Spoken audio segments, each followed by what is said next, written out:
Rodrigo Moreno, perteneciente a la Sociedad Argentina de Cirugía Plástica, Estética y Reparadora.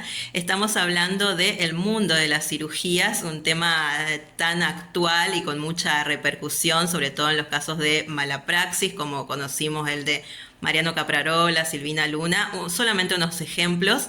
Queremos saber el porcentaje aproximado de cirugías plásticas en Argentina y en la región, en este caso estamos hablando en Corrientes, y qué elige más la gente, los pacientes, qué eligen más operarse. Hola Paola, ¿cómo estás? Un gusto tenerte acá en el consultorio. Bueno, primero vamos a responder un poquito tus preguntas, fueron varias en una. Primero que nada, preguntaste cuáles son los porcentajes de cirugías plásticas en general que se realizan más.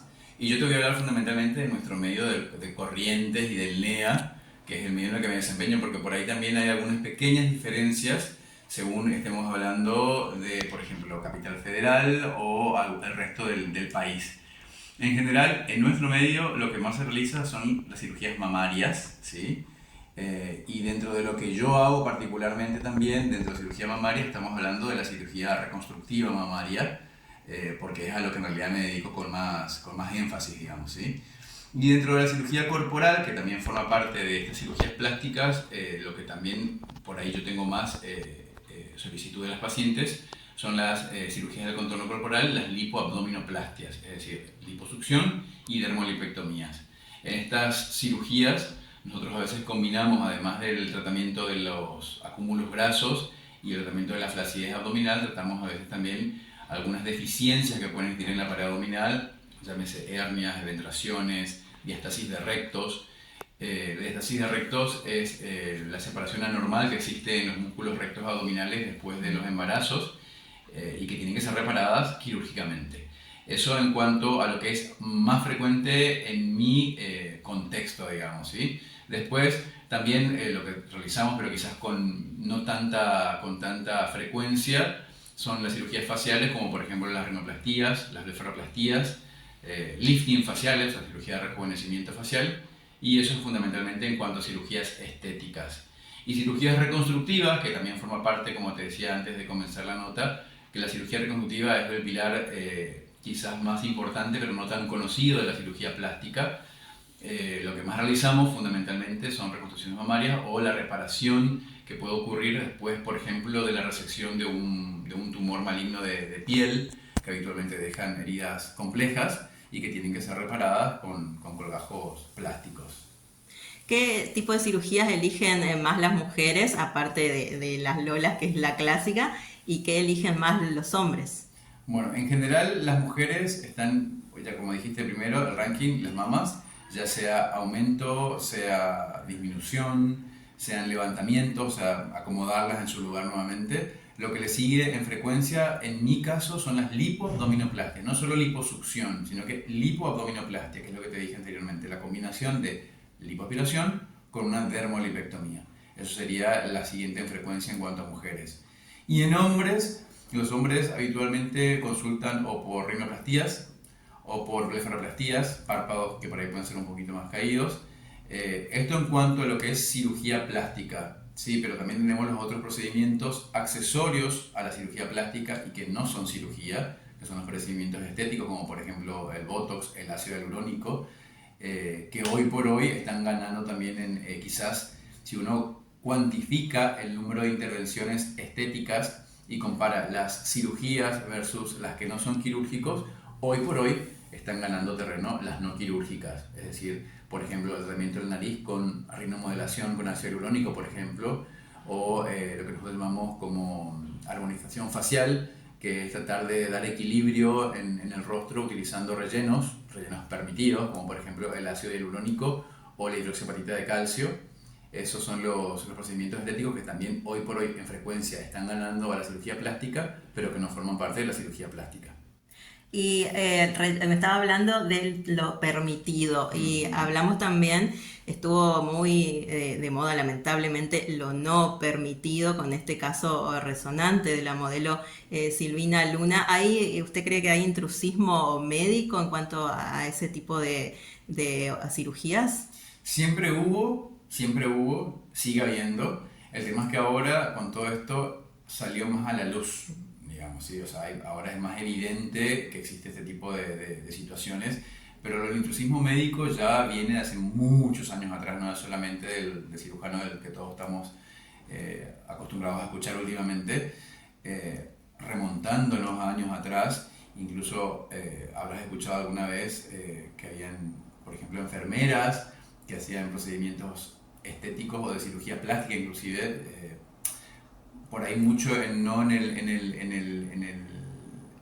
la gente que uno ve día a día, sino por ejemplo en algunos contextos sociales, por ejemplo en el caso de las chicas trans, que por ahí no tenían los accesos económicos como para poder llegar a una cirugía plástica, se veían en la necesidad de hacer ese cambio con alternativas más económicas, y todos sabemos que habían casos de enfermeras, incluso a veces hasta peluqueras, que inyectaban sustancias, y dentro de esas sustancias van las sustancias no permitidas, como para poder modificar esas partes del cuerpo, y que hoy por hoy sabemos todas las consecuencias lamentables que tienen en la salud de las pacientes. ¿Qué tipo de protección legal tiene el paciente en caso de mala praxis? Bueno, mira, primero que nada, para poder hablar de una protección legal de mala praxis, uno tiene que estar seguro de que cuando se hizo un procedimiento, el procedimiento lo realizó un especialista. Primero que nada, que sea médico, ¿sí? Sí. También existen otras, otras especialidades no médicas que están incursionando en la estética. Odontólogos que hacen... Los odontólogos tienen permitido incluso hasta que se le colocar botox, pero a veces ya incluso hacen cirugías plásticas que ya dejan de ser parte de la competencia del odontólogo. Entonces por ahí va a depender su capacidad de poder exigir en la medida en la que la persona a la que se sometió cuenta o no con el aval para poder realizarlo, ¿sí? Sin duda que lo primero que uno tiene que saber es que si se va a hacer una cirugía plástica, la cirugía plástica tiene que ser realizada por un cirujano plástico. Y volviendo a lo que habíamos hablado anteriormente, en el país no existe una ley de especialidades médicas como tal, y por lo tanto el título de médico hoy por hoy avala a los médicos para realizar cualquier procedimiento. Vale decir, yo como médico, en teoría, podría hacer cualquier procedimiento médico, podría abrir un cráneo y hacer una cranotomía, siendo que no tengo la especialidad. Entonces, eso es lo que hoy por hoy se está intentando lograr, una ley de especialidad donde quede bien delimitado cuál es la competencia de cada especialista, hasta dónde sí y hasta dónde no puede realizar un procedimiento. Pero sin duda que sí hay protección para los pacientes. Sí, en el caso de que los pacientes estén informados. Exactamente, la información sí. previo a una cirugía, eso es a lo que creo que te estás refiriendo. Ajá, y se le informa a los pacientes previamente de los riesgos, porque se habló mucho también del consentimiento informado que tiene que firmar. Exactamente, mira, yo te hablo de mi caso particular, y que creo que es la forma en la que nos manejamos todos los cirujanos plásticos que pertenecemos a una sociedad científica avalada, porque son exigencias para para la buena práctica médica, digamos, ¿sí? Una consulta médica a una paciente de su primera vez que consulta por cualquier cirugía estética dura aproximadamente entre 45 minutos y una hora. Y de esos 45 minutos a una hora, quizás 30 minutos son para explicarle de qué se trata la cirugía, cuáles son los requerimientos mínimos de salud que tiene que tener la paciente, si es que es candidata o no. Y esos otros 30 minutos, o 15 o 20 minutos, son para hablar de cuáles son los efectos no deseados que pueden ocurrir. Cualquier cirugía plástica puede tener una complicación. Claramente que nosotros tratamos de disminuir al mínimo las posibilidades de que esto ocurra. Por eso es que es tan importante que la paciente, cuando llega a una cirugía de estas en la que es una cirugía electiva, porque no hay ningún tipo de patología que la demande, digamos, que la paciente esté en el mejor estado de salud. Se pide una serie de requisitos donde nosotros vemos que la paciente es una buena candidata. Y si no es una buena candidata, es de buena praxis decir, no estás en condiciones para operar en este momento, hay que modificar esto o esto. Y también, obviamente, independientemente de que se explique cuáles son los efectos adversos o cuáles son los efectos no deseados que puedan ocurrir, que sepamos, o que la paciente sepa, de que en el lugar en el que se está por operar es un lugar que también esté avalado, o sea, que sea un quirófano. Hoy por hoy también sabemos de que se escucha por ahí, han ocurrido en nuestros mismos medios hace poquito tiempo ha ocurrido un caso también lamentable de una chica que se hizo un procedimiento estético en un consultorio.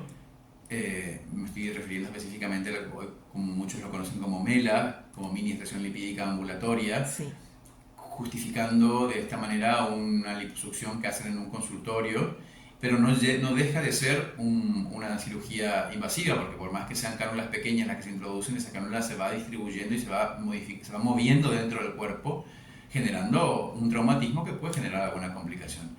De manera que es importante que los pacientes, cuando se van a realizar un procedimiento, estén informados no solo de si su cirujano es un cirujano plástico primero, sino además que pertenezca a una sociedad científica que avale, que está permanentemente formado, sino también que el lugar en el que se va a realizar el procedimiento es un lugar seguro. En general, para una cirugía plástica se considere segura, tiene que tener un trípode.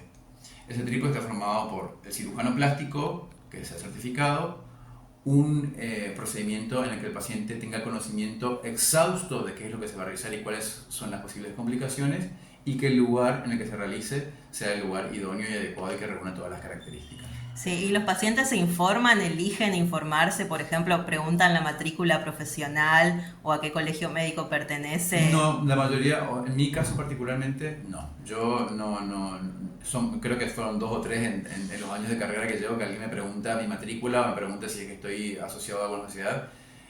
Hoy por hoy los pacientes eligen un cirujano por redes sociales. Y en las redes sociales somos todos iguales, no hay una forma como de identificar quién sí y quién no. Y lamentablemente ahí quizás estemos nosotros como sociedad científica un poquito atrasados, digamos, porque es ahí donde tenemos que hacer principal hincapié para que los pacientes, cuando elijan un cirujano plástico o a un médico con el que se van a hacer un procedimiento, indaguen acerca de esa persona, yo te diría que incluso antes de hacer la consulta. Por ejemplo, en el caso de la SACPER, que es la Sociedad Argentina de Cirugía Plástica, Estética y Reparadora, en la página uno puede consultar, ya sea a través del número de la matrícula o el nombre del cirujano o la localidad en la que se encuentra, si es que pertenece o no, porque es un listado. Claro. Entonces uno busca ahí, entonces si está ahí, sabemos que pertenece, y si no está ahí, no pertenece. Ojo, hay cirujanos plásticos que también son muy buenos cirujanos plásticos, pero que no pertenecen.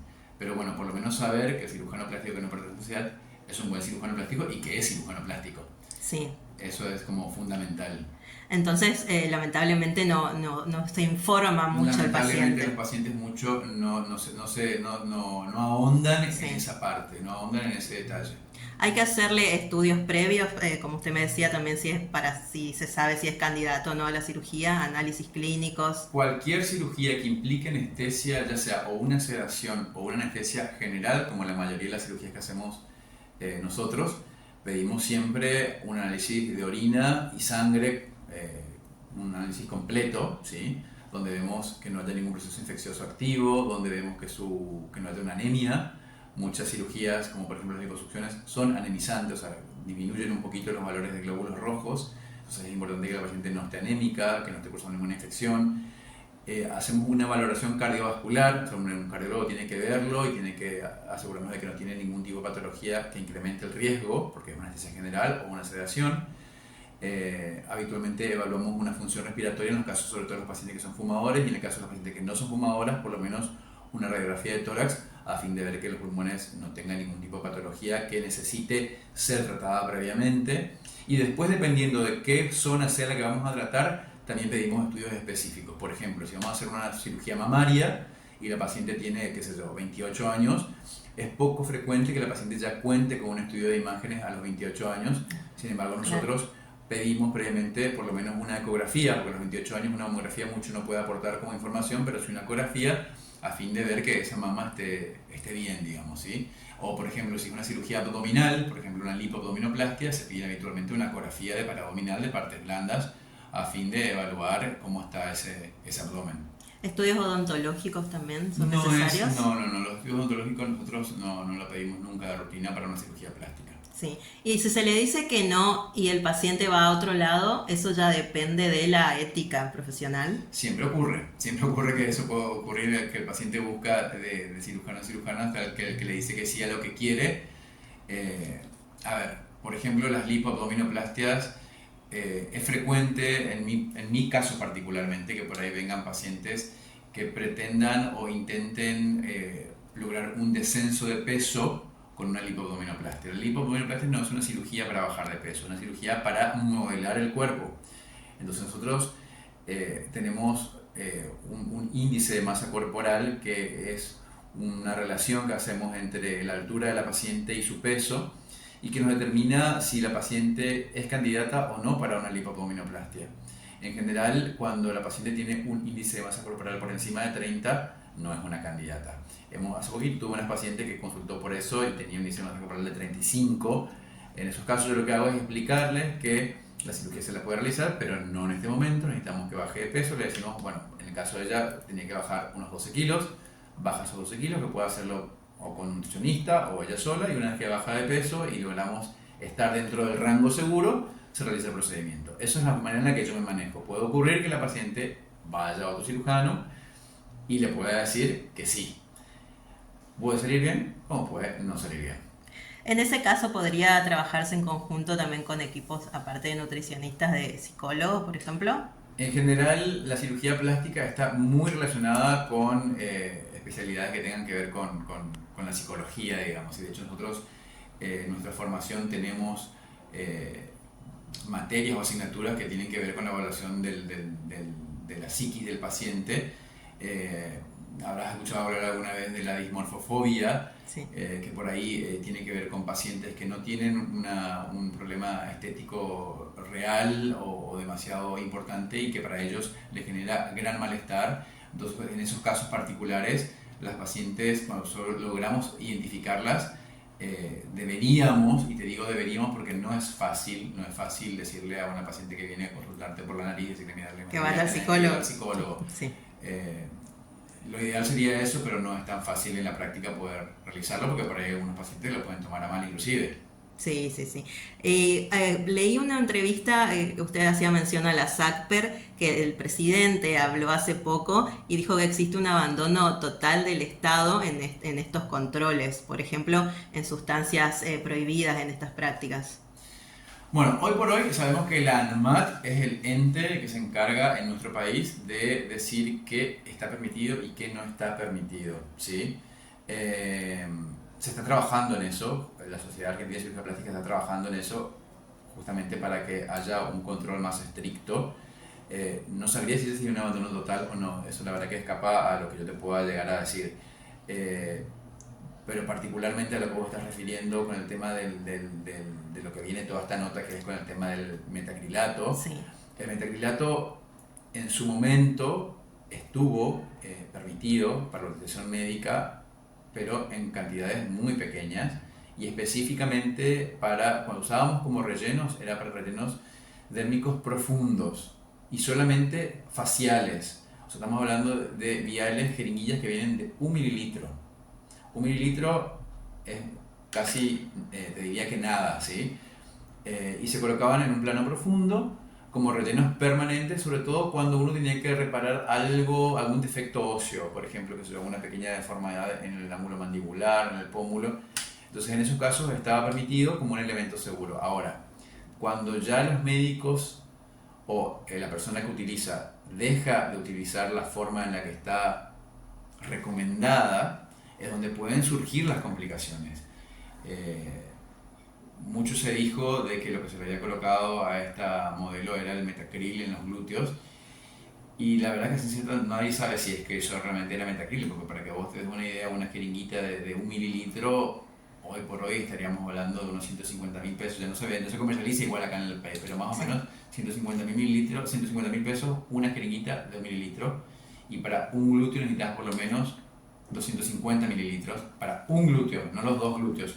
O sea, estamos hablando de cientos y cientos de jeringuillas que necesitarías, y la cirugía prácticamente desde el punto de vista económico no sería viable. Así que está ese tema también, como vos decís, de ver si realmente lo que uno colocó es realmente lo que debería haber colocado. Hoy por hoy son pocos los productos seguros y que están avalados como los ácidos hialurónicos, la isoprolita de calcio como productos para el relleno dérmico, y así como un implante mamario, todos estos productos de uso médico. Y cuando hablo de uso médico estamos hablando de que es un médico el que lo aplica, no otro especialista ni otra persona. ya vienen con una especie de sticker o número de serie en la que debe estar incluida dentro de la historia clínica de la paciente para que uno sepa qué es lo que se colocó. Y te digo que todo esto la gente tiene poco conocimiento. Muchas veces tengo pacientes que vienen a un cambio de prótesis. Vienen para cambiarse las prótesis porque ya tiene una indicación, porque ya pasaron más de 10 años, o porque está rota, o porque está encapsulada, o porque simplemente ya no la quieren tener. Y vos le preguntas, ¿y qué prótesis tenés colocada? No saben. No saben. ¿Qué volumen tenés colocado? No sé. Entonces, claramente hay un desconocimiento por parte del paciente. Entonces hay que fundamentalmente educar al paciente que pueda exigir a su cirujano todo esto de lo que estamos hablando, como para asegurarnos de que lo que está por hacer es un procedimiento seguro. Una cirugía plástica no es ir a la peluquería y cortarse el pelo. Sí. ¿Y por qué cree que sigue tan en auge el avance de estas cirugías a pesar de los riesgos y las complicaciones? Sabemos que la Argentina es uno de los países de Latinoamérica donde más se realizan estas intervenciones. ¿Es por influencia de la sociedad, inseguridad? Bueno, es multifactorial, es multifactorial. En los últimos años, con el advenimiento de las redes sociales y de los filters que ves en redes sociales, mucha gente ve imágenes propias con los filtros que les gustan y después intentan lograr lo que ven en el filtro con una cirugía plástica que no siempre se logra. Y por eso quizás yo creo que tiene que ver también el hecho de que por ahí las edades en las que los pacientes consultan para una cirugía estética sea también como más pacientes más jóvenes, digamos, sobre todo pacientes chicas jóvenes que quieran hacerse una rinoplastia o los rellenos faciales. O por ahí es bastante común ver chicas súper rellenados los labios, súper cargados los pómulos, súper cargados los mentones, y creo que tiene que ver con esa diferencia cultural que ha ocurrido en los últimos años con las redes sociales. Sí, y chicas también que eligen para su regalo de 15, o sea, esas cirugías sí, también. Sí, ocurre frecuentemente. Eso inclusive ocurría antes de que tengamos las redes sociales, eso ya ocurría desde antes. Sí, ahí ya depende de los papás Y también. ahí depende de los papás exactamente, de que tengan y el cirujano plástico si quiera o no operar a una chica tan jovencita. Bueno, algo que quiera agregar para el final o alguna recomendación. No, simplemente eso, que cuando un paciente esté interesado en realizar una cirugía plástica, que trate de que la cirugía que esté por realizar sea una cirugía plástica segura, porque en realidad la cirugía plástica siempre se hizo y se va a seguir haciendo, y nosotros nos enteramos por los medios cuando ocurren tragedias. ¿Sí? Es como cuando los vuelos en aviones ocurren todos los días, pero la noticia es cuando cae un avión y no cuando despega un avión. ¿Sí? Entonces, lo importante es que para que cuando uno se haga un procedimiento no esté en ese avión que cayó, es que asegurarnos de que el piloto sea un piloto, y de que esté por despegar desde un aeropuerto, y de que todos los elementos de seguridad se han utilizado. ¿Sí? Eso es lo fundamental, que el paciente esté informado. Muchísimas gracias por su tiempo, ustedes. doctor.